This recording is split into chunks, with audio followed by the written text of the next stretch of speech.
전 세계에서 하루에 소비되는 커피는 무려 25억 잔에 달한다고 합니다. 물 다음으로 인류가 많이 마시는 액체이자 현대인의 혈관을 흐르는 또 하나의 혈액이죠. 저도 매일 아침 마시고 있습니다.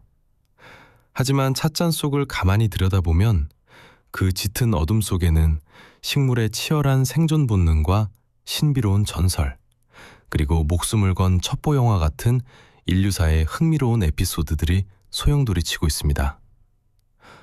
먼저 이 매혹적인 커피 열매의 정체부터 짚고 넘어가야겠습니다. 식물학적인 관점에서 커피나무를 들여다보면 참으로 섬뜩하고도 흥미로운 진실을 마주하게 됩니다.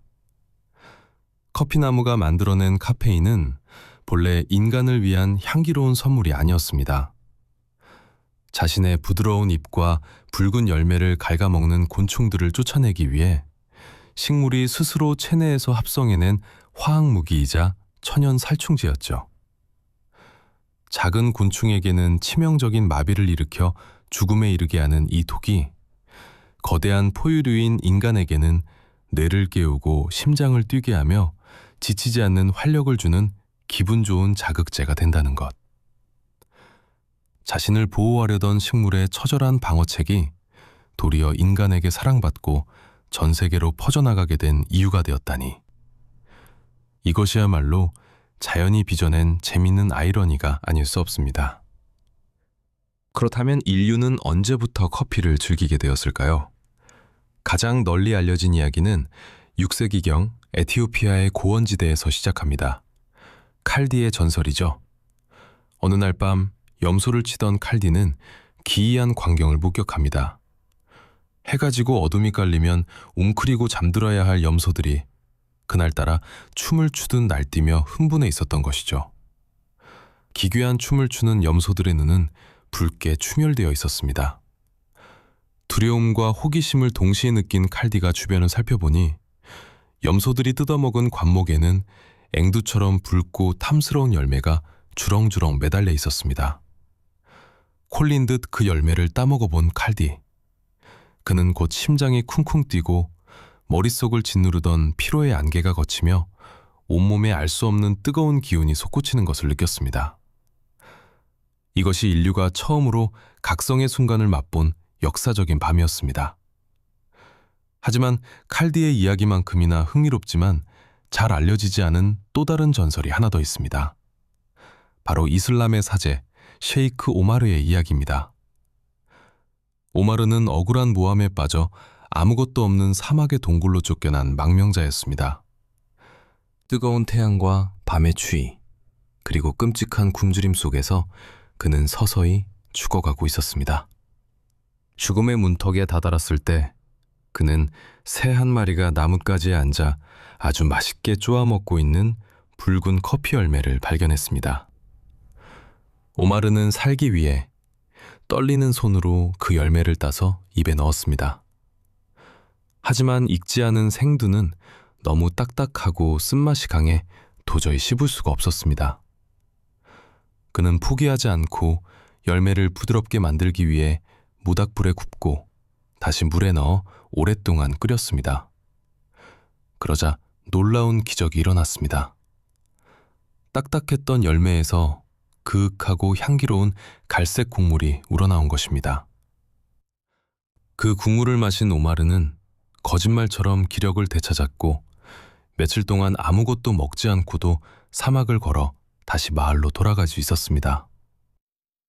사람들은 죽은 줄 알았던 오마르가 건강하게, 그것도 눈빛이 빛나는 상태로 돌아온 것을 보고 그가 가져온 검은 물을 신의 기적이라며 칭송했습니다. 칼디의 전설이 발견에 대한 이야기라면 오마르의 전설은 인류가 커피를 어떻게 불과 물을 이용해 요리해 마시게 되었는지를 보여주는 중요한 단서인 셈입니다. 이렇게 발견된 커피는 곧 이슬람 세계를 매료시켰습니다. 특히 신에게 닿기 위해 밤새 춤을 추며 기도를 해야 했던 수피교 수도승들에게 쏟아지는 잠은 가장 큰 고행이었습니다. 그들에게 이 붉은 열매는 졸음을 쫓아주는 알라의 선물이자 성스러운 지팡이였습니다. 우리가 무심코 부르는 커피라는 단어의 어원도 이 긴 여정 속에 숨어 있습니다. 붉은 열매가 처음 발견된 에티오피아의 지명 카파. 힘을 뜻하는 이 단어가 홍해를 건너 아라비아로 넘어가면서 카와가 되었습니다. 재미있는 점은 아랍어 카와는 원래 와인을 뜻하는 단어였다는 것입니다. 술을 엄격히 금지하는 이슬람 율법 아래서 취하지 않으면서도 기분을 고양시키는 이 검은 물은 이슬람의 와인이라 불리며 사랑받았습니다.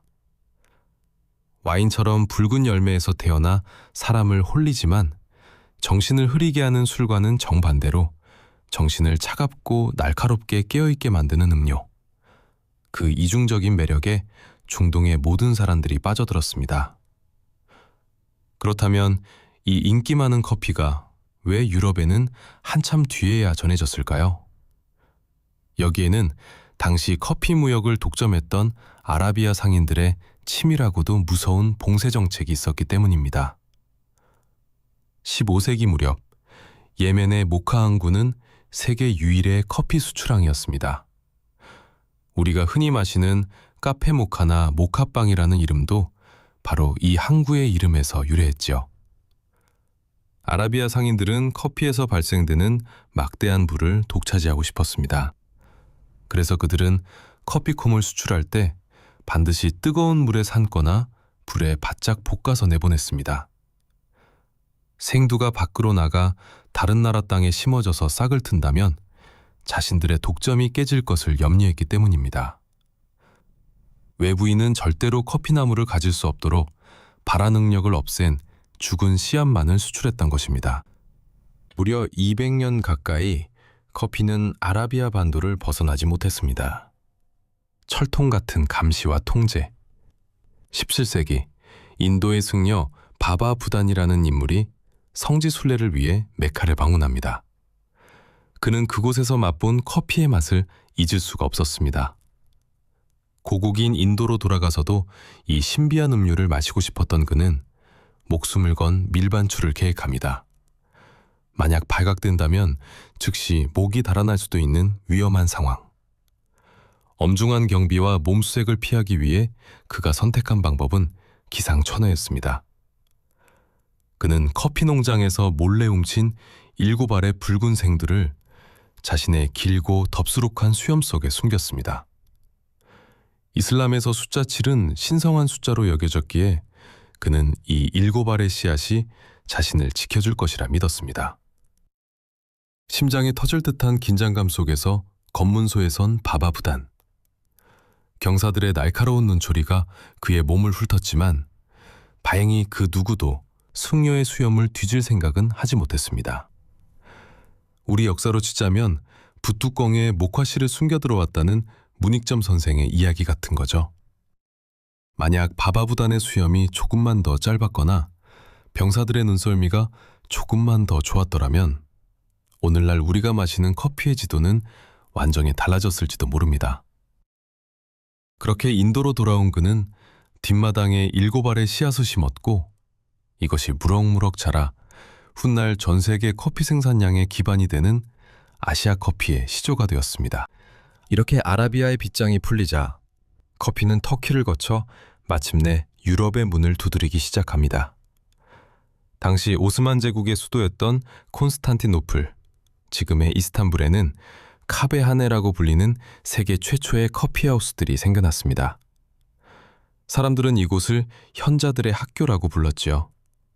단순히 차를 마시는 곳이 아니라 체스를 두고 시를 읊으며 세상 돌아가는 이야기를 나누는 지식의 광장이었기 때문입니다.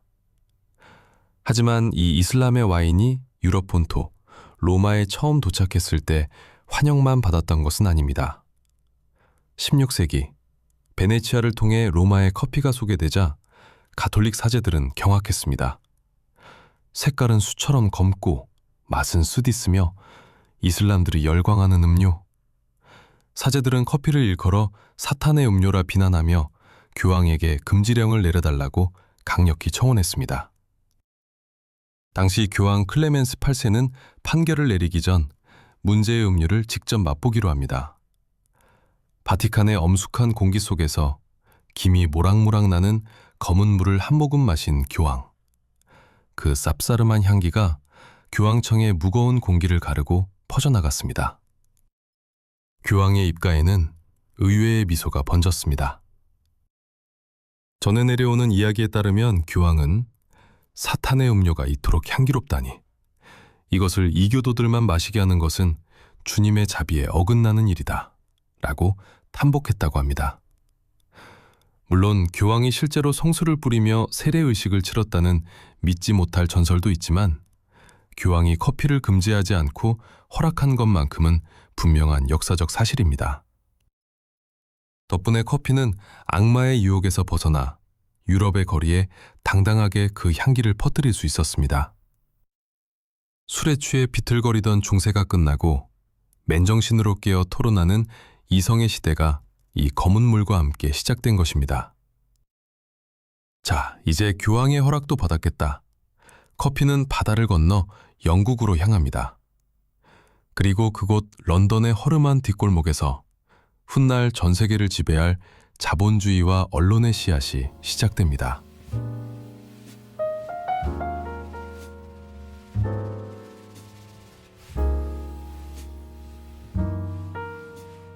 자, 이제 우리의 시계바늘을 17세기 중반 안개 낀 도시 런던으로 돌려보겠습니다. 당시 런던은 템스강의 물안개와 공장 굴뚝의 매연, 그리고 도시의 냄새가 뒤섞인 혼란스러운 곳이었습니다. 위생관념이 지금과 달랐던 그 시절, 런던 시민들에게 깨끗한 식수를 구하는 건 상당히 힘든 일이었습니다. 변변한 정수시설이 없었기에 사람들은 오염된 물을 마시고 병에 걸리는 것을 무엇보다 두려워했죠.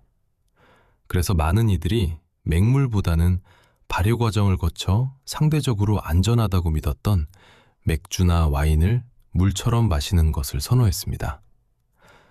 노동자들은 아침 식사 때부터 에일 맥주를 곁들였고, 심지어 아이들에게도 묽은 맥주를 주기도 했다고 전해집니다. 어찌 보면 당시의 런던은 도시 전체가 약간은 나른하고 몽롱한 취기에 젖어 있던 셈입니다. 그런데 어느 날, 이 흐릿한 도시에 정신을 번쩍 들게 하는 낯선 검은 액체가 도착합니다. 바로 커피였습니다. 술이 긴장을 풀고 이성을 잠재우는 음료라면, 커피는 정반대로 뇌를 각성시켜 이성을 날카롭게 깨우는 음료였죠. 사람들은 취기에서 벗어나 맨정신으로 대화하기 위해 커피하우스라는 새로운 공간으로 몰려들었습니다. 역사가들은 이 장면을 두고 유럽이 비로소 술에서 깨어나 근대라는 이성의 시대로 접어들었다고 상징적으로 표현하기도 합니다. 이것은 단순히 입맛의 변화가 아니었습니다. 나태함을 죄악으로 여기기 시작한 청교도 윤리와 근면성실을 강조하는 초기 자본주의의 태동이 커피라는 연료를 만난 것입니다. 당시 런던의 커피하우스에는 아주 근사한 별명이 하나 있었습니다. 바로 1페니 대학입니다. 입장료는 단돈 1페니. 이 동전 하나만 내면 진한 커피 한 잔을 마실 수 있었고, 그 안에서 당대 최고의 지성인들과 어깨를 나란히 하고 앉아 밤새 토론할 수 있었기 때문입니다. 신분이나 재산은 중요하지 않았습니다. 귀족이든 상인이든 가난한 학생이든 그곳에서만큼은 모두가 평등한 지식인이었습니다. 왕리파크의 회원들이 모여 뉴턴의 물리학에 대해 논쟁을 벌이고, 시인들이 새로운 시를 낭송하는 그야말로 지식의 해방구였죠. 하지만 빛이 있으면 그림자도 있는 법. 커피하우스가 너무나 성행하자 당시 국왕이었던 찰스 2세는 심각한 정치적 위협을 느꼈습니다. 사람들이 맨정신으로 모여서 나누는 이야기의 절반은 왕실에 대한 비판과 뒷담화였기 때문입니다. 술집에서는 취해서 횡설수설하다 끝나지만, 커피하우스에서는 날카로운 논리로 정부의 실정을 꼬집는 팸플릿이 돌고 여론이 형성되었습니다. 결국 1675년 찰스 2세는 커피하우스 폐쇄령이라는 극단적인 조치를 내립니다. 그는 커피하우스를 게으른 자들의 소굴이자 국왕에 대한 반역을 모의하는 불온한 장소라고 규정했습니다.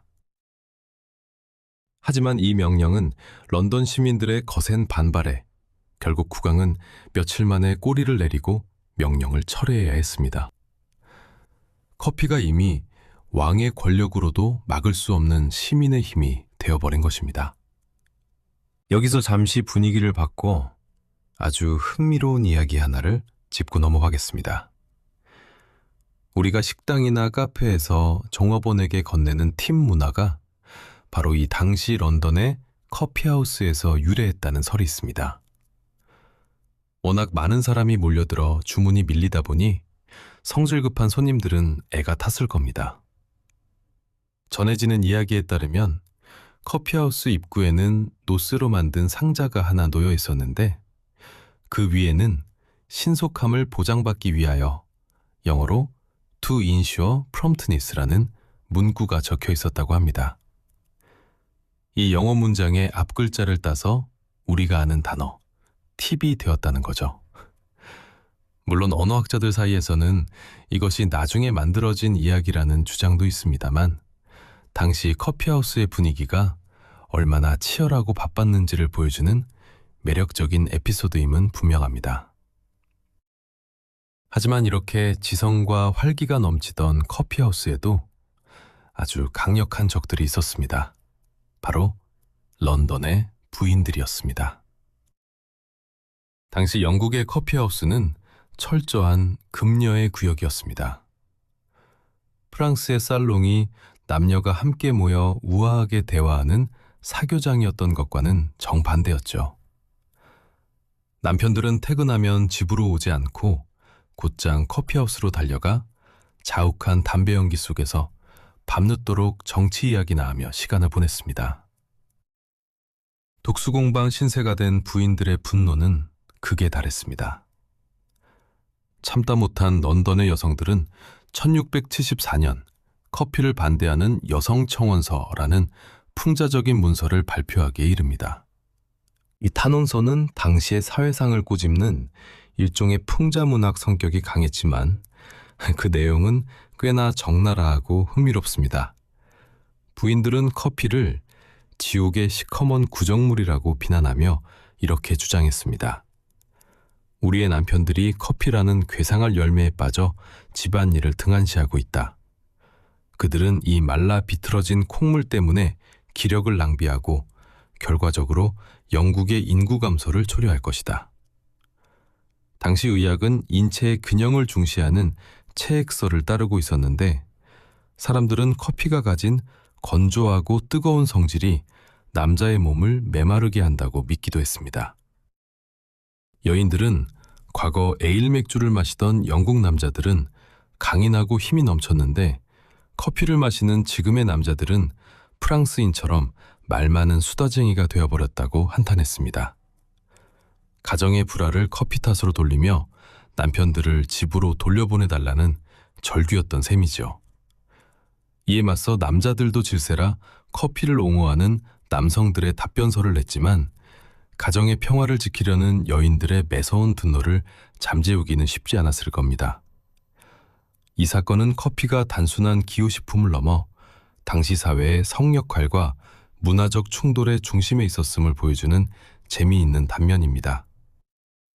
비록 가정에서는 구박을 받았을지 몰라도 커피하우스에서 피어난 불꽃은 현대 자본주의의 거대한 시스템을 만들어냈습니다. 그 대표적인 예가 바로 보험입니다. 런던 템즈 강변에는 에드워드 로이드라는 사람이 운영하는 커피하우스가 있었습니다. 항구 근처였던 탓에 이곳의 주 고객은 선장과 무역상 그리고 선주들이었습니다. 이들이 모여서 나누는 이야기는 온통 바다에 관한 것들이었습니다.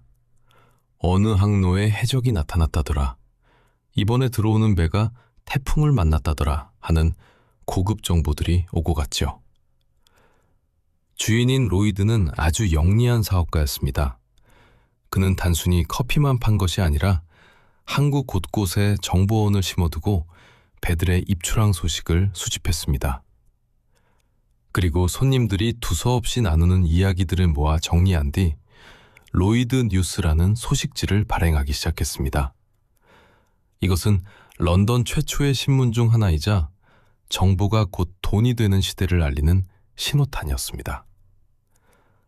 커피를 마시며 정보를 읽던 상인들은 자연스럽게 내기를 하기 시작했습니다. 이번에 출항하는 배가 무사히 돌아올지 내기할까?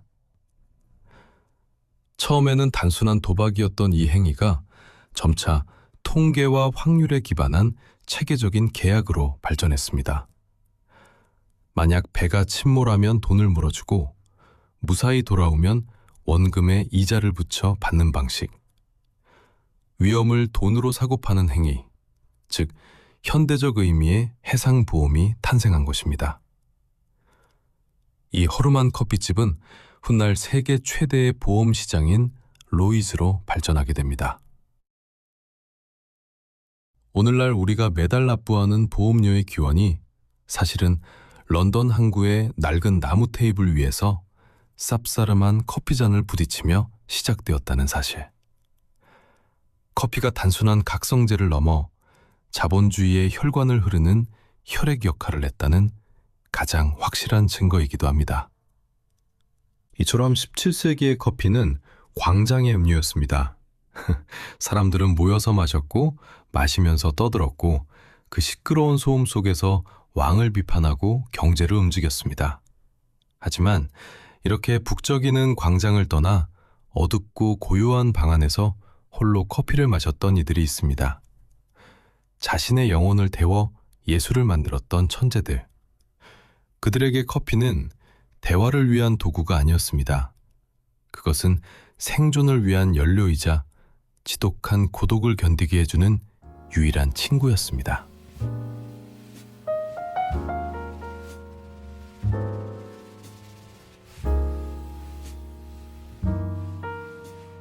이제 시끄러운 런던의 광장을 떠나 19세기 파리의 어느 어두운 방으로 가보겠습니다. 모두가 잠든 깊은 밤, 타오르는 촛불 아래서 미친 듯이 펜을 놀리는 한 남자가 있습니다. 그의 책상 위에는 식어 빠진 커피잔들이 산처럼 쌓여 있습니다. 그는 바로 프랑스 사실주의 문학의 거장, 오노레 드 발자크입니다. 발자크는 인간 희극이라는 거대한 소설 시리즈를 집필하며 평생 100편에 달하는 작품을 남긴 문학계의 괴물이었습니다. 하지만 그 엄청난 창작의 원동력은 다름 아닌 무거운 빛, 그리고 커피였습니다.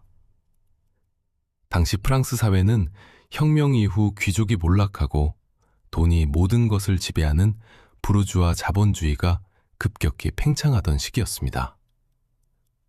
발자크는 이 욕망의 시대를 기록하기 위해 무리한 출판 사업을 벌이다가 천문학적인 빚을 지게 됩니다.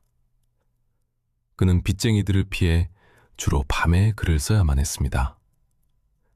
그는 자정쯤 일어나서 다음날 오후까지 무려 15시간 이상을 글만 썼는데 이때 그를 깨어있게 만든 연료가 바로 커피였습니다. 호사가들은 그가 하루에 50잔의 커피를 마셨다는 전설 같은 이야기를 전하곤 합니다. 물론 50잔이라는 숫자는 그의 초인적인 지필 능력을 강조하기 위해 후대 사람들이 과장한 것일 가능성이 높습니다. 하지만 그가 물을 많이 탄 연한 커피가 아니라 피르키예식으로 원두가루를 진하게 끓인 독한 커피를 밤새도록 들이켰던 것은 분명한 사실입니다. 그는 친구에게 보낸 편지에서 커피가 몸에 들어오는 순간을 이렇게 묘사했습니다. 커피가 위장으로 미끄러져 들어가는 순간 모든 것이 동요하기 시작한다. 마치 전쟁터의 군대처럼 생각들이 움직이고 전투가 벌어진다. 기억은 살아나고 논리는 대포처럼 천둥을 울리며 캐릭터들은 펜 끝에서 춤을 춘다. 그에게 커피는 단순한 음료가 아니라 뇌를 강제 노동시키기 위한 채찍이자 영감을 불러오는 주술이었습니다. 하지만 인간의 육체는 기계가 아니었기에 그는 그 대가를 치러야 했습니다. 발자크는 평생 심각한 위경련과 고혈압에 시달렸습니다. 당시 의학계에서는 과도한 카페인 섭취가 심장에 무리를 준다는 사실을 어렴풋이 짐작하고 있었습니다. 그의 주치의 역시 건강을 위해 제발 커피를 줄이라고 여러 차례 경고했지만 발자크는 이 충고를 듣지 않았습니다. 결국 그는 51세라는 이른 나이에 심장병으로 세상을 떠납니다. 어쩌면 우리가 읽는 그의 위대한 명작들은 커피라는 검은 연료를 태워 작가의 생명과 맞바꾼 등가 교환의 결과물일지도 모르겠습니다. 발자크가 커피를 폭식하듯 마셨다면 여기 커피를 과학실험처럼 정교하게 다루었던 또 한 명의 천재가 있습니다. 바로 음악의 성인 베토벤입니다. 베토벤은 괴팍한 성격만큼이나 커피 취향도 까다롭기로 유명했습니다. 그는 아침마다 자신을 위한 커피를 직접 준비했는데 여기에는 절대 어겨서는 안 되는 철칙이 하나 있었습니다.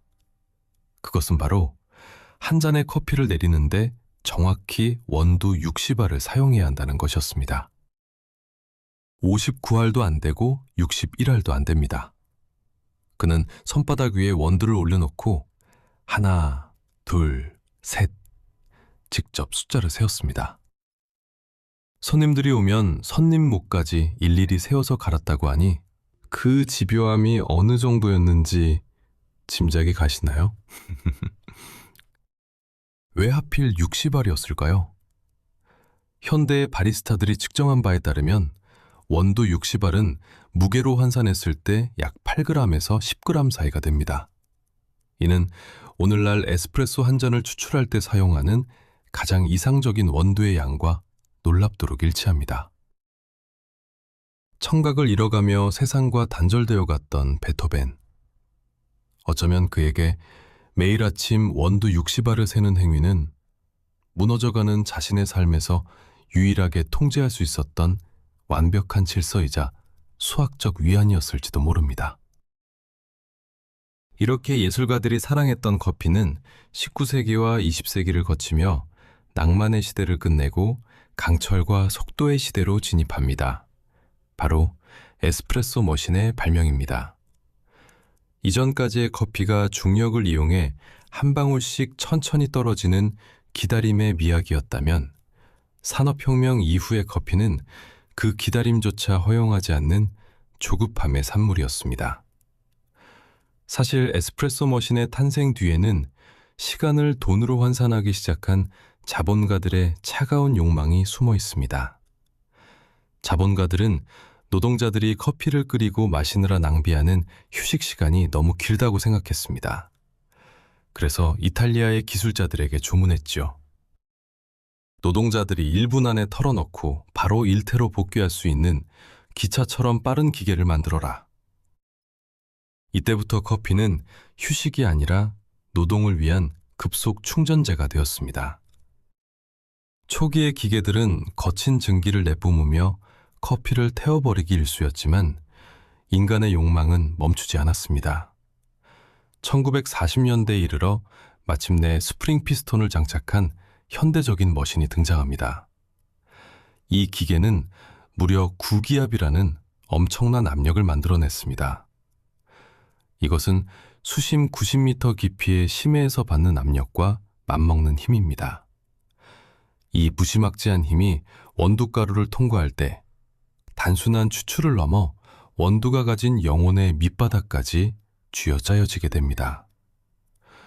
여기서 기계공학은 뜻밖에도 예술의 영역에 도달합니다. 카페에서 갓 내린 에스프레소를 보면 검은 액체 위에 황금빛 갈색 거품이 덮여 있는 것을 볼 수 있습니다. 이것을 이탈리아어로 크림을 뜻하는 크레마라고 부릅니다. 이 크레마는 단순한 거품이 아닙니다.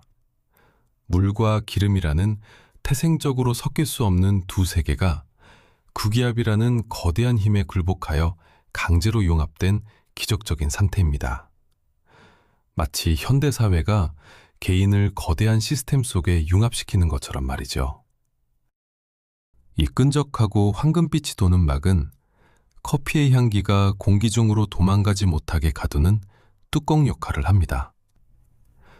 아이러니하게도 노동 시간을 줄이려던 자본가의 탐욕이 인류 역사상 가장 농밀하고 향기로운 커피의 정수를 만들어낸 것입니다.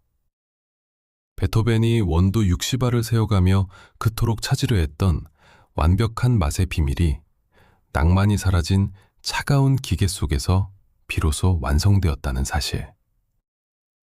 이것이야말로 커피가 우리에게 보여주는 근대사의 흥미로운 모순이 아닐까 합니다. 하지만 모든 커피가 이렇게 우아하고 예술적인 것만은 아니었습니다. 역설적이게도 커피를 전 세계적으로 대중화시킨 1등 공신은 맛과 향을 포기하고 오로지 생존을 위해 만들어진 가루였습니다. 바로 인스턴트 커피입니다. 재미있는 사실은 대량 생산 가능한 인스턴트 커피를 처음 발명한 사람의 이름이 조지 워싱턴이라는 점입니다. 물론 미국의 초대 대통령은 아닙니다. 벨기에 출신의 발명가였던 그는 은으로 된 주전자에 맺힌 커피가루를 보고 아이디어를 얻어 1906년부터 대량 생산을 시작했습니다. 이 맛없는 가루가 날개 달린 듯 팔려나간 곳은 다름 아닌 제1차 세계대전의 참호 속이었습니다. 전쟁이 터지자 미국 정부는 커피를 필수 전략물자로 지정했습니다. 미 국방부는 커피를 단순한 기호식품이 아니라 병사들의 공포심을 없애고 집중력을 유지시키는 화학적 연료로 규정했습니다. 실제로 미국 정부는 전 세계 커피 생산량을 싹쓸이하다시피 하여 전선으로 보냈고, 이를 위해 본토 시민들에게 배급되는 커피향을 엄격하게 제한하기도 했습니다. 참호 속에 웅크린 병사들에게 뜨거운 물만 부으면 1초 만에 완성되는 이 커피는 구원이나 다름없었습니다. 언제 적탄이 날아올지 모르는 긴박한 상황에서 원두를 갈고 물을 끓일 여유는 없었으니까요. 병사들은 이 맛없는 커피를 조지의 컵이라고 부르며 마셨습니다. 그 맛은 쓰고 텁텁했지만 진흙탕 속에서 얼어붙은 몸을 녹여주고 공포에 질린 신경을 붙잡아주는 유일한 약이었기 때문입니다. 어떤 병사는 편지에 이렇게 썼다고 합니다. 이 커피의 맛은 정말 끔찍하다. 하지만 이것마저 없다면 이곳은 정말 지옥일 것이다.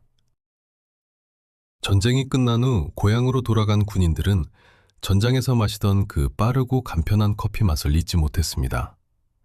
그렇게 인스턴트 커피는 가정의 식탁을 정령하게 되었고 훗날 믹스커피라는 형태로 진화한 것이죠.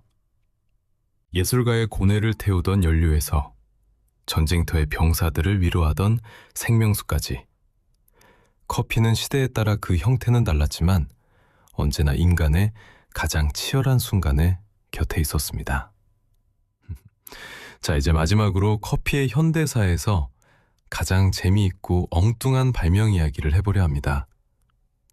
혹시 아메리카노라는 이름이 왜 생겼는지 정확히 아시나요? 그리고 우리가 매일 쓰는 컴퓨터 화상 카메라, 즉 웹캠이 사실은 커피 때문에 발명되었다는 사실을 알고 계십니까?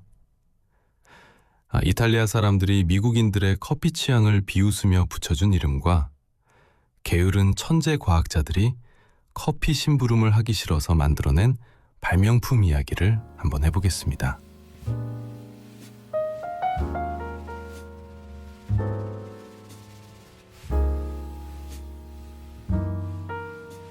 자, 이제 우리는 2차 세계대전을 거쳐 현대의 문턱으로 넘어옵니다.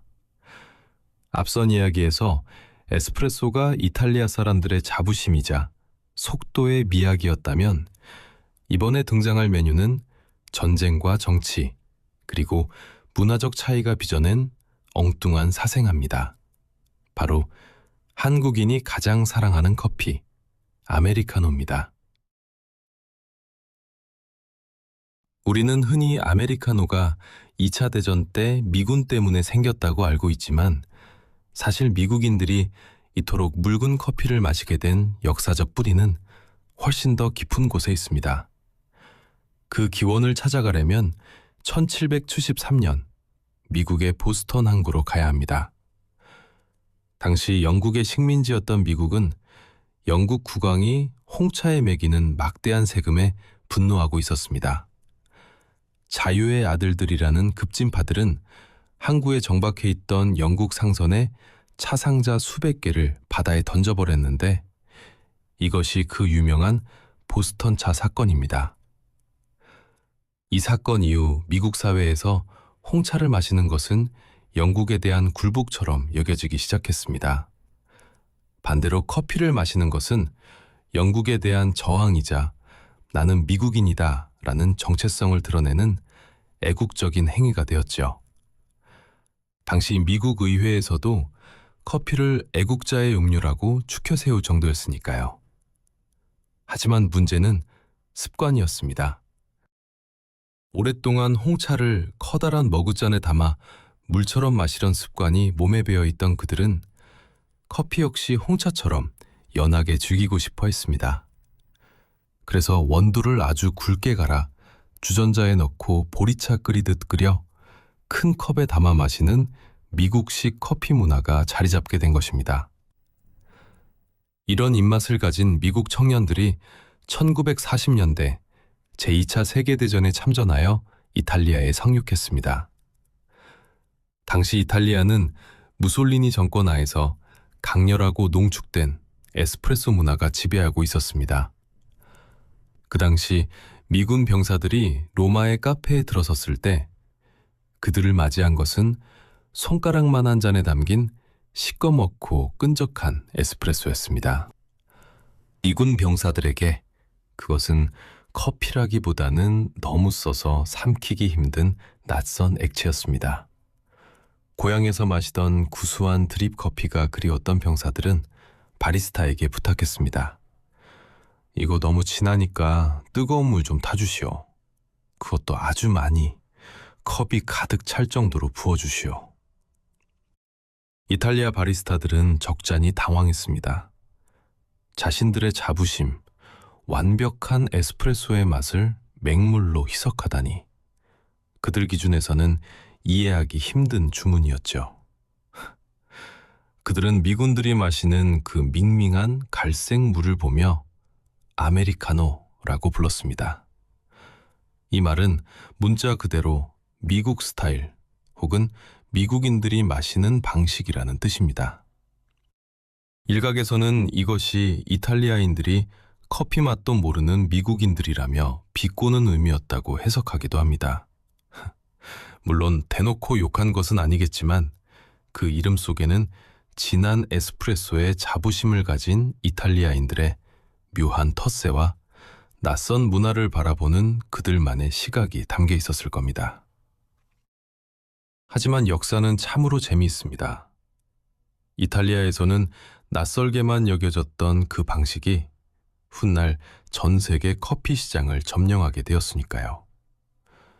여기에는 미국 특유의 다이너 문화, 즉 식당 문화가 한몫을 했습니다. 미국의 식당에서는 종업원이 주전자를 들고 다니며 손님의 빈잔에 계속해서 커피를 리필해 줍니다. 바닥이 보이지 않는 컵이라는 별명처럼 커피는 무한정 제공되는 물과 같은 편안한 존재였지요. 이런 미국의 풍요로움과 이탈리아의 에스프레소 기술이 결합하여 탄생한 것이 바로 스타벅스와 같은 현대의 프랜차이즈 카페입니다. 특히 한국에서의 아메리카노 사랑은 유별납니다. 한겨울에도 얼어 죽어도 아이스 아메리카노를 외치는 한국인의 식성은 어쩌면 2차 대전 당시 미군들의 심정과 닮아 있는지도 모릅니다. 우아하게 향을 음미하기보다는 치열한 삶의 전장에서 살아남기 위해 시원한 생명수를 들이키는 그 절박한 말이죠. 바리스타의 자부심과 문화적 충돌 속에서 태어난 아메리카노가 현대인의 생존 음료가 되었다면 다음 이야기는 천재들의 게으름이 만들어낸 위대한 발명품 이야기입니다. 여러분이 지금 이 순간에도 사용하고 있을지 모르는 컴퓨터 화상 카메라, 즉 웹캠입니다. 놀랍게도 인류 최초의 웹캠은 커피 때문에 발명되었습니다. 1991년 영국의 명문 케임브리지 대학교 컴퓨터공학과 연구실. 이곳에는 당대 최고의 천재 과학자들이 모여 밤낮으로 연구에 몰두하고 있었습니다. 이들은 훗날 인터넷과 월드와이드 웹의 기반을 닦은 대단한 인물들이었지만 이들에게도 도저히 해결할 수 없는 골치 아픈 문제가 하나 있었습니다. 그것은 바로 커피였습니다. 연구실 건물은 꽤 넓고 복잡했고 모두가 공유하는 커피포트는 복도 끝 휴게실인 트로이룸에 놓여 있었습니다. 연구에 지친 과학자들이 커피를 마시기 위해 하던 일을 멈추고 긴 복도를 걸어가 보면 텅 빈 주전자만 덩그러니 놓여 있는 경우가 허다했습니다. 누군가가 다 마시고 채워놓지 않은 것이죠. 천재들은 분노했습니다. 내 소중한 시간을 낭비하고 헛걸음을 하다니 이 비효율을 참을 수가 없다. 보통 사람이라면 당번을 정하거나 주전자를 하나 더 샀겠지만 케임브리지의 천재들은 문제 해결 방식이 남달랐습니다. 그들은 남는 부품을 긁어 모아 커피포트 앞에 소형 카메라를 설치했습니다. 그리고 그 카메라를 연구실 내부 네트워크에 연결하는 프로그램을 직접 짰습니다. 프로그램의 이름은 엑스커피였습니다. 자신의 책상에 앉아 컴퓨터 모니터 구석에 뜬 작은 화면을 통해 커피가 얼마나 남았는지 실시간으로 감시하기 시작한 것입니다. 화질은 흑백에 해상도는 고작 128픽셀밖에 안 되는 흐릿한 영상이었고 1초에 한 프레임씩 뚝뚝 끊겨서 전송되었습니다. 하지만 커피가 차 있는지 비어 있는지를 구별하기에는 충분했습니다. 이것이 바로 인류 역사상 최초의 웹캠인 트로이룸 커피포트 캠입니다. 단지 커피 심부름을 허탕치기 싫다는 그 사소한 귀차니즘이 훗날 전 세계를 실시간으로 연결하는 인터넷 영상통신의 시초가 된 것입니다. 더욱 재미있는 일은 1993년 인터넷 브라우저가 대중화되면서 일어났습니다. 연구원들이 장난삼아 이 커피포트 영상을 인터넷에 공개하자 전 세계 네티즌들이 열광하기 시작했습니다. 아무런 사건도 일어나지 않고 그저 커피물이 끓고 줄어드는 그 지루한 영상을 보기 위해 수백만 명이 몰려들었습니다. 이것은 인터넷 역사상 최초의 리얼리티 쇼이자 관음증적인 호기심을 자극한 첫 번째 사건이었습니다. 사람들은 화면 속 주전자가 비어가면 안타까워했고 누군가 와서 커피를 채우면 환호했습니다. 이 낡은 커피포트는 일약 인터넷 스타가 되었습니다. 2001년 연구실이 이사를 가면서 이 역사적인 주전자의 전원을 끄게 되었습니다. 마지막 순간을 지켜보기 위해 전 세계에서 접속자가 폭주하여 서버가 다운될 지경이었다고 합니다. 그렇다면 이 위대한 주전자는 어떻게 되었을까요? 그냥 버려지기엔 너무나 유명해진 이 주전자는 세계적인 경매 사이트 이베이에 매물로 올라왔습니다. 수많은 입찰 경쟁 끝에 낙찰을 받은 곳은 독일의 유명 시사주간지 데어 슈피겔이었습니다. 그들은 무려 500만 원이 넘는 돈을 주고 이 낡은 고철 덩어리를 사들였습니다. 단순한 주전자가 아니라 인터넷 시대의 개막을 알리는 성스러운 유물로 대우한 것입니다. 지금 이 주전자는 독일의 기술 박물관에 모나리자처럼 아주 귀하게 전시되어 있습니다. 참으로 엉뚱하고도 위대한 역사가 아닙니까? 이탈리아 장인의 고집을 꺾고 물을 타서 만든 아메리카노나 고작 커피잔을 확인하려고 최첨단 기술을 동원한 과학자들이나 결국 커피를 향한 인류의 집착과 사랑이 오늘날 우리가 누리는 일상의 풍경을 만들어낸 셈입니다. 식물의 독에서 시작해 혁명의 도구가 되고 예술가의 연료가 되었다가 이제는 현대인의 생존 필수품이 된 이 검은 액체. 자, 이제 우리의 긴 커피 여행도 마지막 종착역을 향해 갑니다.